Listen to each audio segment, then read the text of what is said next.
আমরা ন্যাচারোপ্যাথিতে কিভাবে রোগীর চিকিৎসা করি। প্রথমেই আমরা রোগের কারণ চিহ্নিত করার চেষ্টা করি।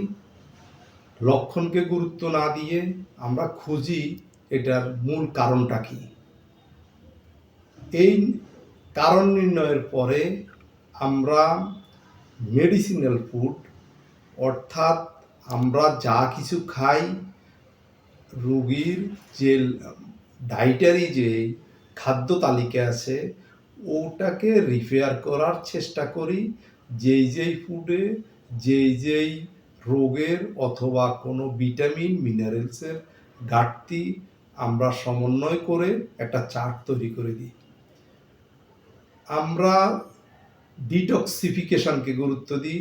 শরীরে কোনো দূষিত পদার্থ ডিটক্স এইগুলোর বিষ ক্রিয়াগুলো থাকলে আমরা সেটা ডিটক্সিফিকেশন করার চেষ্টা করি। বিশেষ করে হজম তন্ত্র ডাইজেস্টিভ সিস্টেমের ডিটক্সিফিকেশনকে আমরা গুরুত্বের সাথে দেখি।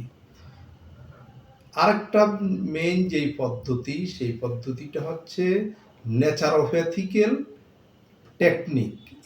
এইখানে আমাদের ট্রিটমেন্ট প্রটোকল আছে। এই জায়গাতে রোগ ভিত্তিক আমরা প্রটোকলটা নির্ণয় করি। এই জায়গা আমরা দেখি হরমোনাল ইনব্যালেন্সের কারণে যদি হয় তাহলে এক ধরনের আমাদের গাইডলাইন এবং ট্রিটমেন্ট প্রটোকল আছে।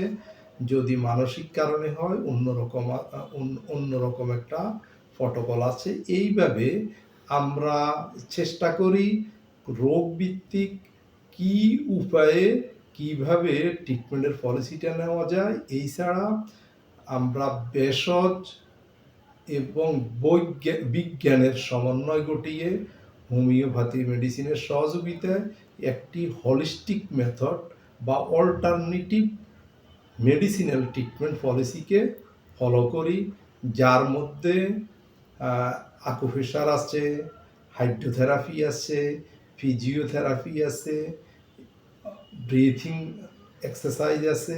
এইগুলোর মাধ্যমে আমরা টোটাল একটা পলিসি দিয়ে রোগীকে